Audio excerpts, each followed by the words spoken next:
آقا کریم علیہ الصلوۃ والسلام نے ان کے گلے کے اندر جو کپڑا تھا اس کو پکڑ کے جھٹکا دیا، اسلم عمر، عمر اسلام لاؤ، اللہ اکبر۔ اور ساتھ حضور نے حضرت عمر کے دل پہ ہاتھ رکھے، اللہم اہد قلبہ، اللہ عمر کے دل میں ہدایت ڈال دے۔ بس یہ جملہ کہنے کی دیر تھی اور حضور کا ہاتھ پھیرنے کی دیر تھی، اندر سے کفر دھلتا چلا گیا۔ اور عمر نے کہا اشہد ان لا الہ الا اللہ واشہد انک رسول اللہ۔ جب یہ پڑا کلمہ تو حضور کی زبان سے بے ساختہ نکلا، اللہ اکبر، اور صحابہ نے بھی اللہ اکبر کہا، اور اس زور سے کہا کہ مکے کی گلیاں گونجنے لگی۔ اب عمر ایمان لانے کے بعد حضور کی خدمت میں حاضر ہو کے عرض کرتے ہیں، حضور کیا ہم حق پہ نہیں ہیں؟ فرمایا ہم حق پہ ہیں۔ اللہ کا دین سچا نہیں ہے؟ فرمایا اللہ کا دین سچا ہے۔ کہا کہ آپ اللہ کے سچے نبی نہیں ہیں؟ فرمایا میں اللہ کا سچا نبی ہوں۔ تو فرمایا پھر ہم چھپ کے نماز کیوں پڑھیں؟ کہا کہ عمر تم جانتے ہو حکمت ہے، اتنے جو ہے وہ ہماری تعداد نہیں، اور کفار کا جور و ظلم و ستم۔ عرض کی حضور ہم کعبۃ اللہ میں جا کے نماز پڑھیں گے۔ مسلمانوں کی دو صفیں بن گئی، ایک صف کی قیادت امیر حمزہ کر رہے ہیں، ایک صف کی قیادت حضرت فاروق اعظم کر رہے ہیں، درمیان میں حضور چل رہے ہیں، اور روایات میں آتا ہے حضرت عمر چلتے جاتے ہیں اور ساتھ لا الہ الا اللہ پڑھتے چلے جا رہے ہیں۔ اور پھر جا کے وہاں پہنچے تو وہاں جو صنادید قریش تھے ان پر سکتہ طاری ہو گیا۔ حضرت عمر رضی اللہ تعالیٰ عنہ جب ایمان لائے تو آپ نے ایک ایک کافر کے گھر کے دروازے پہ کھڑے ہو کے کہا، جب کوئی بھی شخص مسلمان ہوتا تو کفار اس کو مارتے، زود و کوب کرتے، ظلم کرتے، ستم کرتے، گھسیٹتے بازاروں میں، لیکن حضرت عمر ایمان لائے تو ایک ایک شخص کے دروازے پر کھڑے ہو کر کے کہا کہ تم کمزوروں کو مارتے تھے، میں تمہیں بتانے آیا ہوں میں محمد عربی کا نوکر بن گیا۔ بلکہ آپ نے اعلان کیا جس نے اپنی بیوی کو بیوہ اور بچوں کو یتیم کروانا ہو اور اپنے ماں باپ کی کمر کو جھکانا ہو وہ عمر کے مقابلے میں آئے۔ اللہ اکبر۔ زنیرہ نامی ایک خاتون تھی، بہت کمزور، راوی کہتا ہے کہ اس کی ہڈیوں میں گودا نہیں تھا، عشق رسول تھا، اور اس کا ظالم آقا اس کو مارتا ہے، اور جب مار مار کے تھک جاتا ہے ادھر سے عمر آ رہے ہیں، یہ اسلام لانے کے پہلے کی کہانی ہے، ادھر سے عمر آ رہے ہیں تو اس نے کہا عمر تم جوان آدمی ہو تو یہ چھوڑتی نہیں ہے اپنے نبی کا نام، ذرا تم آؤ۔ عمر کوڑا پکڑ لیتے ہیں، اسے مارتے ہیں، مارتے مارتے تھک جاتے ہیں تو پانی پینے لگتے ہیں، تو کہتے ہیں مجھے تیرے پہ ترس نہیں آیا لیکن میں ذرا پانی پینے لگا ہوں، اور پھر گلے کے اندر کپ ڈال کر کے کوڑا اور اس کی رسی کو بل دیتے ہیں اور اس کی آنکھیں باہر نکل آتی ہیں، اور کہتے ہیں بلا اپنے نبی کو جو تیری آنکھوں کی بینائی واپس کرے۔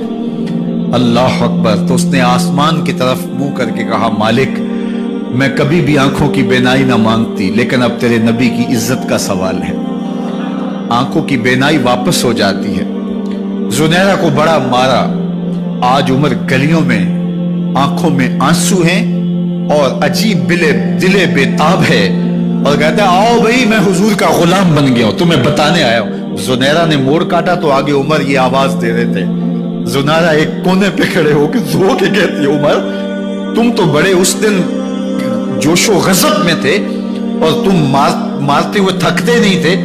تو عمر نے کہا زنیرہ اس دن میں نے دیکھا نہیں تھا، اب میں محمد عربی کو دیکھ آیا ہوں۔ جنہ ویکھیا نہیں ہو کرن گلا، جنہ ویکھیا نہیں ہو کرن گلا، جنہ ویکھیا ہو تے بول دے نہیں، جڑے محرم راز حقیقت دے اور راز حقیقت کھول دے نہیں۔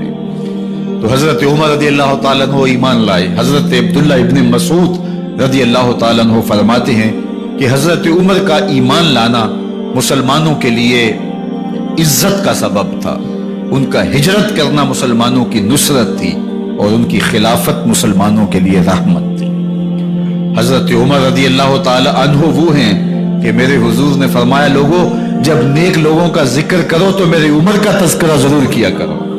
حضور نے فرمایا لوگوں جب نیک لوگوں کا ذکر کرو تو میرے عمر کا تذکرہ ضرور کیا کرو۔ میرا عمر وہ ہے کہ جب وہ ایک جگہ ایک سمت سے آ رہا ہو، ایک گلی اور بازار سے آ رہا ہو، تو شیطان بھی آ رہا ہو، عمر کو دیکھ کے راستہ تبدیل کر لیتا ہے۔ حضرت عمر رضی اللہ تعالی عنہ کی طبیعت کے اندر جو جاہ و جلال تھا، طبیعت کے اندر جو سختی تھی، وہ اسلام کے اندر آ کر بھی قائم رہی، اور آپ نے وہی سختی، وہی جاہ و جلال جو پہلے مسلمانوں کے خلاف تھا، اب کفار کے خلاف، منافقین کے خلاف حضرت عمر کی طبیعت کے اندر وہ جوش و خروش بدستور موجود رہا۔ لیکن جس دن آپ خلیفہ بنے تو اس دن آپ نے ممبر پہ چڑھ کے جو خطبہ دیا، اس میں کہا، لوگوں میں سخت اس لیے تھا کہ رسول اللہ نرم تھے، پھر میں سخت اس لیے تھا کہ حضرت ابو بکر صدیق نرم تھے، اب میں تخت خلافت پہ بیٹھا ہوں، اب میری سختی جو ہے وہ نرمی میں تبدیل ہو گئی، صرف فاسقوں، فاجروں اور باغیوں کے لیے میں سخت ہوں، باقی تمہارے لیے نرم ہوں۔ سب سے کم جو تنخواہ بیت المال سے اگر کسی وجود نے لی ہے تو وہ حضرت عمر رضی اللہ تعالیٰ عنہ نے لی، صرف 2 جوڑے لیتے تھے سال میں، اور راوی کہتا ہے کہ میں نے دیکھا ہے کہ اس میں بھی 17 پیوند لگے ہوتے تھے۔ حضرت عمر رضی اللہ تعالیٰ عنہ کا طرز زندگی، آپ کا انداز معاشرت اور آپ کا انداز خلافت، ہر لمحہ آپ کی زندگی کا اٹھا کے دیکھیے کتنی مرتبہ قرآن حضرت عمر کی رائے کے مطابق نازل ہوا ہے۔ اللہ تعالیٰ جل شانہ نے ان کو صاحب الہام بنایا تھا۔ ہر امت میں کوئی صاحب الہام ہوتا ہے، حضور کی امت کا صاحب الہام حضرت عمر رضی اللہ تعالیٰ، اور آقا کریم نے انہیں اپنا وزیر قرار دیا، فرمایا میرے 2 وزیر آسمانوں میں ہیں، 2 وزیر زمینوں میں ہیں، آسمانوں کے وزیر جو ہے وہ جبرائیل اور میکائیل ہیں، اور زمین کے وزیر ابو بکر اور عمر ہیں رضی اللہ تعالی عنہما۔ تو اللہ تعالیٰ جل شانہ نے حضرت سیدنا صدیق اکبر کے بعد حضرت سیدنا عمر بن خطاب رضی اللہ تعالیٰ عنہ سے جو کام لیا، مختصر دور خلافت کے اندر 10 سال 6 ماہ 4 دن آپ نے خلافت فرمائی ہے، لیکن کہاں سے چلے اور یہاں مکران تک، بلوچستان کا حصہ ہے، یہاں تک آپ کے سلطنت کی حدود وسیع، ادھر آرمینیا تک جا پہنچے، حمص فتح کیا، قادسیہ، یرموک، آپ ذرا دیکھیے کہ کہاں تک آپ کی فوجوں کے گھوڑے دوڑتے رہے، اور اللہ تعالیٰ جل شانہ نے ان کو جو توانائی، عدل و انصاف کی قوت عطا فرمائی۔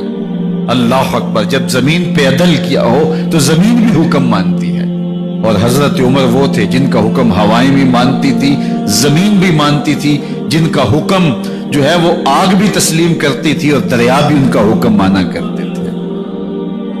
مصر کے اندر رسم بد جاری تھی، یہ رسم بد جاری تھی کہ سال کے بعد 1-2 شیزہ کو زیورات پہنا کے اچھے لباس میں ملبوس کر کے دریا کی بھینٹ چڑھایا جاتا، اس کی قربانی دی جاتی، اس کا خون بہتا تو دریا چلتا۔ جب اسلام مسلمانوں نے مصر فتح کیا تو گورنر نے لکھا کہ اسلام تو اس طرح کی رسوم کی اجازت نہیں دیتا، لیکن خشک سالی ہے، لوگوں کی فصلیں ویران پڑی ہے، تو حضرت کیا کیا جائے؟ تو حضرت عمر رضی اللہ تعالیٰ عنہ کو جب قاصد آ کے پیغام دیتا ہے تو کاغذ کے ٹکڑے پہ لکھتے ہیں بسم اللہ الرحمن الرحیم، مصر کے نیل کی جانب عمر کا خط، لکھتے ہیں اے نیل اگر تو اللہ کے حکم سے چلا کرتا ہے تو چل، ورنہ ہمیں تیرے چلنے کی کوئی حاجت نہیں۔ اور قاصد کو کہا یہ خط لے جاؤ اور جا کے دریائے نیل میں پھینک دو۔ قاصد جا کے خط دریائے نیل میں پھینک دیتا ہے، پانی آتا ہے، ایسا دریائے نیل چلا 14 صدیاں ہوئی ہیں آج تک کبھی بند ہی نہیں ہوا۔ دریا حکم مانتے، آگ نکلتی ہے، لوگ حضرت عمر رضی اللہ تعالی عنہ کے پاس آئے، حضرت لاوا پھوٹا ہے، آگ نکل رہی ہے اور مدینے کی طرف بڑھ رہی ہے، اب کیا کیا جائے؟ فائر بریگیڈ تو زمانے میں تھی نہیں۔ عمر نے اپنی قمیض اتاری، جس قمیض پہ 17 پیوند لگے ہوئے تھے چمڑے کے، کہا یہ قمیض لے جاؤ، جدھر آگ بڑھ رہی ہے آگے ڈھالنا، آگ پیچھے بھاگ جائے۔ زلزلہ آتا ہے تو زمین پہ دھرا مارتے ہیں، زمین رک جا، کیا عمر نے تیری چھاتی پہ عدل نہیں کیا ہے؟ تو یہ عمر ہے رضی اللہ تعالی عنہ کہ جن کے انصاف کی وجہ سے، جن کے عدل کی وجہ سے اللہ تعالیٰ کی رحمات اور اس کی برکات کا نزول ہوتا تھا، اور اللہ تعالیٰ نے مسلمانوں کو وہ آبرومند حکومت دی۔ کائنات کی تاریخ کے اندر ایسی حکومت آپ نے نہیں دیکھی ہوگی جو حضرت عمر نے حکومت کی ہے۔ اللہ اکبر، فرمایا فرات کے کنارے پہ ایک کتا بھی پیاسا مر گیا تو اس کا حساب بھی عمر سے ہوگا۔ جب اتنے علاقے فتح ہو گئے تو ایک دن حضرت عمر بیٹھ کے رو رہے تھے، تو کسی نے کہا حضرت رو کیوں رہے ہیں؟ فرمایا کہ میں اس لیے رو رہا ہوں کہ فلاں پل سے بکریاں گزری ہیں، تو پل کے اندر شکستگی تھی، ٹوٹا ہوا تھا پل درمیان میں، اس میں ایک بکری کی ٹانگ ٹوٹ گئی ہے، تو میں ڈرتا ہوں کہیں اس کا حساب نہ لیا جائے، کہ میرا رب یہ نہ پوچھے کہ عمر تو نے پل صحیح تعمیر نہیں کروائے تھے کہ ایک بکری کی ٹانگ کیوں ٹوٹی ہے۔ یہ ہے حضرت عمر رضی اللہ تعالی عنہ۔ اللہ اکبر۔ حضرت سیدنا عمر رضی اللہ تعالی عنہ کی پوری زندگی آپ دیکھ لیجئے، آپ دن کو گھر میں بیٹھتے ہیں، دربار خلافت میں بیٹھتے ہیں، اور آپ کا دربار خلافت کیا ہے؟ کوئی عالی نصب محل نہیں ہے، مسجد نبوی کا صحن ہے، وہاں بیٹھ کے فیصلے ہو رہے ہیں۔ باہر سے سفیر آتا ہے اور آ کے پوچھتا ہے کہ میں امیر المومنین کے، مسلمانوں کے حکمران کے دارالامارہ میں محل میں جانا ہے، تو وہ مسکرا کے کہتے ہیں ہمارے امیر کا تو کوئی محل نہیں ہے۔ کہا کہاں ہے تمہارا امیر؟ کہا مسجد نبوی میں ہوگا یا بیت المال کے اونٹوں کی دیکھ بھالی کر رہا ہوگا، ان کی دیکھ بھال میں لگا ہوگا۔ وہ جب گئے تو مسجد میں نہیں ہے، اللہ اکبر، وہاں گئے تو وہاں بھی نہیں ہے۔ پھر کیا دیکھتے ہیں کہ عمر رضی اللہ تعالی عنہ جنت البقیع کے پاس ایک درخت کے نیچے اینٹ کا سرانہ رکھ کے سوئے ہوئے، تو اس نے کہا عمر تو نے عدل کیا ہے، تجھے کچی اینٹ پہ بھی نیند آ گئی، ہمارے حکمرانوں نے انصاف نہیں کیا، اور وہ بند اور محفوظ کمروں کے اندر بھی سکون اور چین کی نیند نہیں سو سکتے۔ حضرت سیدنا عمر رضی اللہ تعالیٰ عنہ نے اس طرح ان امور سلطنت نبھائے۔ آپ دن کو لوگوں کی دیکھ بھالی کرتے، لوگوں کی ضروریات سنتے سمجھتے، اور جب رات پڑتی لوگ سو جاتے، عمر مدینے کی گلیوں میں پہرا دیتے۔ کائنات نے کوئی ایسا بھی حکمران دیکھا ہوگا؟ اللہ اکبر۔ وہ مجاہد جو مختلف محاذات پہ گئے ہوئے ہوتے، ان کے گھروں کی دیکھ بھالی کرتے، ان کی ضروریات کا خیال رکھتے، ان کی آبرو کا پہرا دیتے۔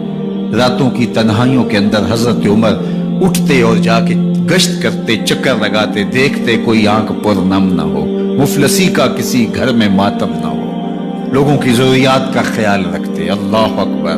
ایک دن حضرت عمر رضی اللہ تعالیٰ عنہ ایک گھر کے قریب سے گزرے، گھر سے دھواں نکل رہا تھا، سوچا کوئی مہمان ہوگا، گزر گئے۔ تھوڑی دیر کے بعد پھر دوبارہ اس گلی سے گزر ہوا تو پھر دھواں نکل رہا تھا، پھر گزر گئے۔ 2 گھنٹے کے بعد پھر دوبارہ ادھر سے گزران ہوا تو پھر دھواں نکل رہا تھا۔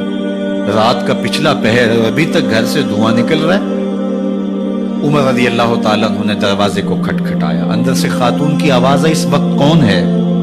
کہا ایک مسافر ہوں، پوچھنا چاہتا ہوں تمہارے گھر سے دھواں کیوں نکل رہا ہے رات کے اس پہر؟ کہا تمہیں اس سے کیا غرض؟ کہا نہیں مجھے تشویش ہوئی ہے۔ تو اس نے کہا عمر کی جان کو رو رہی ہوں۔ حضرت عمر رضی اللہ تعالیٰ عنہ نے کہا کیا ہوا؟ کہا کہ کھانے کے لیے گھر کچھ نہیں ہے، بچے ضد کر رہے ہیں، ہنڈیا کے اندر پتھر ڈال کر کے میں نیچے سے آگ دیے جا رہی ہوں، بچوں کہتی ہوں تھوڑی دیر ہے تھوڑی دیر ہے، کہ بچے تھک کے سو جائیں گے انتظار کر کے، تو کچھ ہو تو پکے، اور بچے ہیں بھوک سے، شدت بھوک کی وجہ سے سو بھی نہیں رہے، اور میں یہاں بیٹھی عمر کی جان رو رہی۔ حضرت عمر رضی اللہ تعالیٰ عنہ واپس آئے، گھی کا کنستر اٹھایا، آٹے کی بوری لی اور ساز و سامان لیا۔ خادم تھا آپ کا اسلم بیت المال میں، اس نے حضرت یہ سب کچھ میں اٹھا لیتا ہوں۔ کہا حشر کے دن میرا بوجھ اٹھاؤ گے؟ کہا نہیں وہ تو آپ کو اٹھانا ہوگا۔ کہا عمر کو آج ہی خود ہی اٹھانے دو، اور اٹھا کے ان کے گھر آئے، اور گھر آ کے ان کو سب کچھ دیا۔ اور پھر اس کے بعد جب کھانا تیار ہوا، بلکہ روایت میں آتا ہے کہ جب آگ جلا رہی تھی تو عمر جھک کے چولہے میں پھونکے مار رہے تھے۔ اللہ اکبر۔ اس خاتون کو نہیں پتا کہ یہ کون ہے، یہ کوئی اجنبی مسافر ہے، میری مدد کر رہا ہے۔ پھر بچے جو ہے وہ جب کھانا کھا کے خوش ہوئے تو حضرت عمر رضی اللہ تعالیٰ عنہ نے دل میں سوچا اور کہا عمر جس طرح تو نے بچوں کو رلایا ہے آج ان بچوں کو ہنساؤ بھی۔ تو بچے بیٹھے ہیں تو عمر کبھی ادھر جاتے ہیں کبھی ادھر جاتے ہیں، جس طرح بچوں کو کھلانے کے لیے جو ہے وہ گھٹنوں کے بل اور ہاتھوں کے بل لوگ چلتے ہیں، حضرت عمر یوں چلتے ہیں اور وہ بچے مسکراتے ہیں۔ جب بچے ہنسنے لگے، کھانا کھا چکے، اس خاتون سے مخاطب ہو کے کہتے ہیں بہن دیکھ عمر کی بڑی مجبوریاں ہیں، فسطاط، یرموک، کہاں کہاں آرمینیا، کہاں کہاں سرحدوں پہ محاذ پہ لوگ موجود ہیں، ان کی دیکھ بھال کرنی، امور خلافت، کیا کیا معاملے ہیں، تنہا اکیلے بیچارے کی جان ہے، وہ نہیں خیال کر سکا، چل تو اسے معاف کر۔ وہ بہن کہتی ہے تو اتنی ہمدردی کیوں کرتے عمر کی؟ نہیں، میں عمر کو معاف نہیں کروں، کل قیامت کے دن میں اللہ کے حضور عمر کا گریبان پکڑوں گی۔ تو دوسرے علاقے فتح کرتا تھا، میری خبر ہی نہیں تھی؟ اللہ اکبر۔ جب یہ بات کی تو عمر چیخیں مار کے رونے لگے اور ہاتھ جوڑ کے کہنے لگے بہن یہ تمہارے سامنے تو عمر کھڑا ہے، یہ حضرت عمر تھے رضی اللہ تعالیٰ عنہ، اور اللہ کے محبوب علیہ الصلوۃ والسلام کے خلیفہ راشد، دوسرے خلیفہ، 10 سال 6 ماہ اور 4 دن آپ نے خلافت کی۔ اور تاریخ کہتی ہے اگر عمر رضی اللہ تعالیٰ عنہ کو 10 سال اور مل جاتے، یا مغربی مفکرین کہتے ہیں کہ اگر کائنات کو ایک عمر اور مل جاتا، پوری دنیا پہ مسلمانوں کی حکومت ہوتی، کہیں کفر باقی نہ بچتا۔ لیکن بد باطن لولو فیروز نامی ایک مجوسی غلام نے نماز فجر پڑھتے ہوئے حضرت عمر بن خطاب رضی اللہ تعالیٰ عنہ پہ حملہ کیا، زہر میں بجھا ہوا خنجر آپ کے جسم میں سرایت کر دیا۔ آپ وہاں سے اٹھا کے گھر لائے گئے اور 4 دن تک مسلسل آپ اس اذیت اور تکلیف میں رہے۔ جب آخری وقت آیا تو اپنے بیٹے کو بلایا، کہا بیٹا میں نے ام المومنین سیدہ عائشہ رضی اللہ تعالیٰ عنہ سے پوچھا ہوا ہے کہ میرے مرنے کے بعد حضور علیہ السلام کی قربت میں مجھے جگہ دے دی جائے، ہو سکتا ہے میں امیر المومنین مسلمانوں کا خلیفہ ہوں تو اس وجہ سے انہوں نے اجازت دے دی ہو، جب میں فوت ہو جاؤں تو ظاہر خلیفہ نہیں رہوں گا، تو پھر جا کے ان کو دوبارہ کہنا کہ میرے باپ کا پیغام ہے، اگر وہ اجازت دیں تو مجھے حضور کی قربت میں دفن کر دینا، اور اگر وہ اجازت نہ دیں تو پھر جنت البقیع میں مجھے دفن کر دینا۔ جب حضرت سیدنا عمر بن خطاب رضی اللہ تعالیٰ عنہ کا انتقال ہو گیا تو آپ کے صاحبزادے ابن عمر حضرت عائشہ رضی اللہ تعالیٰ عنہ کے پاس گئے، کہا کہ میرے باپ کا سلام ہے آپ کے نام، انہوں نے آپ کو زندگی میں کہا تھا کہ حجرہ انور میں سیدنا صدیق اکبر کے ساتھ 2 گز جگہ مجھے بھی نصیب ہو جائے، تو آپ نے اجازت دے دی تھی۔ تو میرے والد گرامی نے فوت ہوتے ہوئے کہا کہ دوبارہ ام المومنین کے پاس جانا اور دوبارہ پوچھنا۔ اس وقت تو میں امیر المومنین تھا، ہو سکتا ہے وعدہ کر لیا ہو، لیکن اب اگر آپ اجازت دیں تو یہاں ہم قبر ان کے لیے کھود لیں، ورنہ ہم جنت البقیع میں دفن کر دیں۔ تو ام المومنین سیدہ عائشہ رضی اللہ تعالیٰ عنہ رو پڑی اور فرمایا یہ جگہ میں نے اپنے لیے رکھی تھی، لیکن عمر نے اسلام کے لیے خدمت اتنی کی ہے کہ میں نے خود ترجیح دی ہے، اس لیے میں اجازت دیتی ہوں کہ یہاں عمر کو دفن کیا جائے۔ اللہ اکبر۔ اور پھر وہاں حضرت عمر رضی اللہ تعالی عنہ کو دفن کیا گیا۔ یہ قبر میرے حضور کی ہے، ساتھ حضرت صدیق اکبر ہیں، ساتھ حضرت عمر فاروق رضی اللہ تعالی عنہ ہیں۔ جے شک ہووی تے چل مدینے، جے شک ہووی تے چل مدینے، ویکھ لے جوڑ مزاراں دا